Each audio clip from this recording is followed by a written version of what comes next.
Good morning and Om Shanti, a greeting of peace to my sisters and my brothers. It's a beautiful theme, the spirit of care, and it's something that's absolutely essential in today's world. It's always been important, but especially at this time, when it feels as if there are mountains of sorrow falling on everyone's head, it's especially important.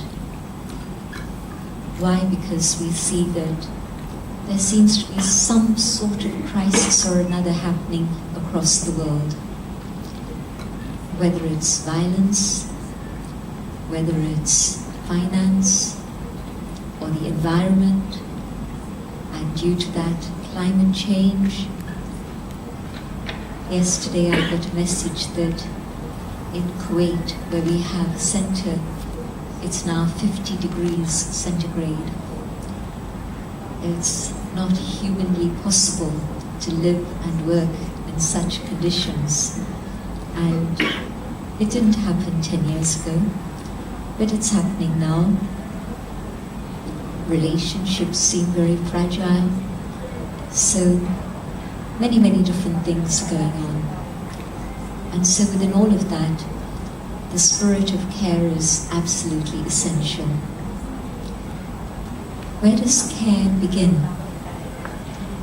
From a spiritual perspective, we would say that everything begins inside, which means that when we learn to care for ourselves, then we learn to care for each other, and then we can care about the world around us and the people who are our neighbors across the world, or even I would say our family across the world. And then further, I think we also need to be able to care for nature and our environment. So there's many different aspects of care that I want to touch upon. But first and foremost, what does it mean to care for the self? It means to be able to love the self, and that isn't selfish. Why? Because if I don't know how to love myself, I'm not going to be able to love you and care for you. And so spirituality teaches that I go on a journey inside and I connect with my own inner core values. Peace, love, truth, purity, and joy. We've forgotten about these things, and so it's an indication that we've forgotten to care for ourselves. And this is why caring for others has become such a challenge. We used to see care as part of life, but it seems to have been pushed away to the periphery now. It's not central in our lives anymore. Even caring for children seems to have become a duty instead of love and generosity and abundance of the heart. It's become a duty. In many countries where I've been traveling, in Asia in particular, I see that caring for aging parents seems to become a burden for younger folk. In the West, they dealt with that problem in a way that's not so nice. They started creating senior citizen homes, and in India, the system just started a few years ago when they started to do the same. And so that time when there used to be an extended family and there was always somebody who you could speak to, someone who was there to listen, well, that disappeared. But together with that, the whole relationship of grandparents and grandchildren, that has broken down. So grandparents are very lonely, the grandchildren, actually the same. because parents are out at work, and so who's there to care for the child? Normally, within the combined family, the extended family, grandparents were always there to help out. Today, not so true anymore. So it's a world in which relationships seem to be very fragile and seem to be based on wanting rather than giving. And so I have to begin somewhere, and that somewhere is inside.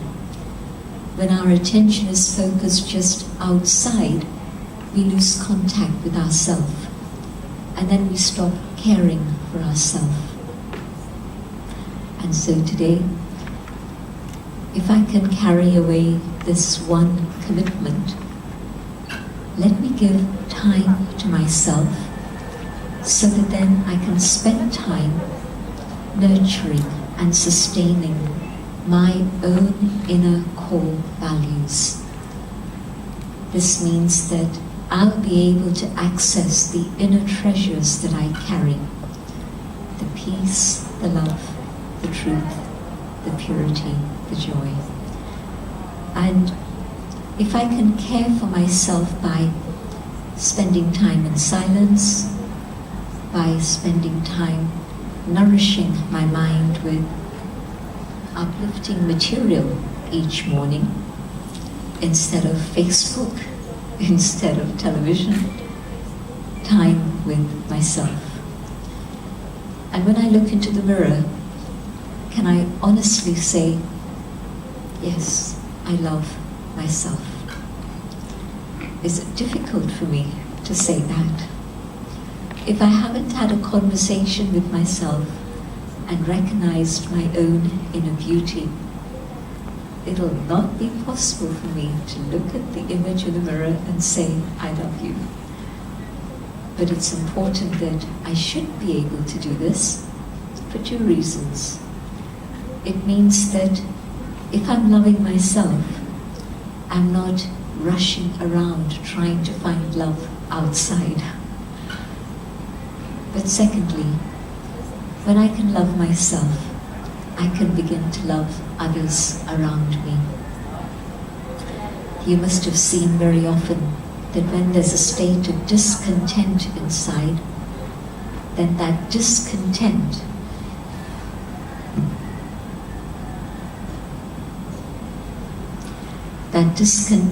expresses itself in terms of my relationship with others. There'll always be some friction for some reason or another, but I'm content with it, and in that inner state of contentment, it's much, much easier to be accepting and generous in my heart, in my relationship with others. And so, firstly, caring for myself by making time for myself and learning to connect with my inner values. Secondly, how do I care for others around me? Maybe I can give them my time, but not always. There's so many demands on everyone today, especially traffic. 20-minute journey can become 2-hour journey. I've seen that here in Bangkok. So maybe I can't give time. Is there something else I can give? Definitely. It takes only a few minutes to make a telephone call, especially when I'm sitting in that traffic jam.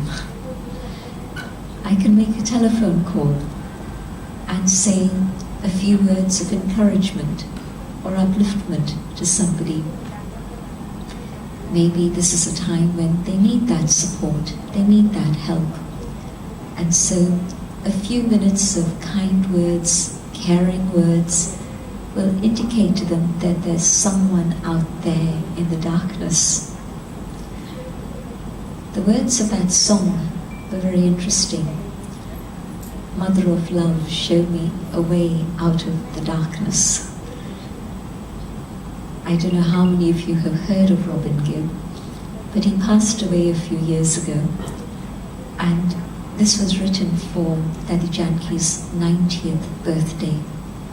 And at that time when he sang this song for Daddy, I had no idea that 10 years later Daddy Janki would still be around and he would be the one who was very much younger than her and he would be gone.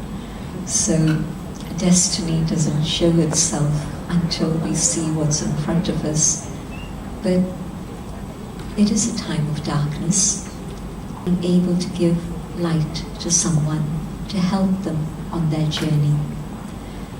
And so maybe it's my family that needs my care at this moment. Maybe it's my friends. Maybe it's someone I'm not even very close to. But I remember them. There must be a reason why they suddenly came into my mind. Let me make contact with them and see how they are. And maybe I'll find that that was the moment that they were waiting for somebody to reach out to them. When there's compassion in the heart and in the soul, then an act of mercy is very easy. When we lack compassion and it's there within us, but we've forgotten and it's got hidden inside. Because the one quality of human souls is compassion. And so, yes, we do reach out to others and care for others when we're connected to ourselves. When we're not connected to the self, then we become very narrow in our vision and we only think about very ordinary things, very mundane things, just survival. And I can understand that in today's very materialistic world, survival is the first instinct. But we're not even thinking about survival of the species or survival of the family. We're thinking about me and only me. But that's what's led to a lot of conflict in the world also. But the spirit of care means, yes, my immediate family, but also the people I work with, but also the people whom I don't know. I have not just an extended family of uncles and aunts, but I have an extended family which is global. There's a big, big family which is actually my family. And yes, I can't reach out to all of them and speak to them, but there is something I can do. Every day, when I start giving time to myself, to nurture myself, I also begin to be aware that the power of thought is faster than the power of words or even the power of light.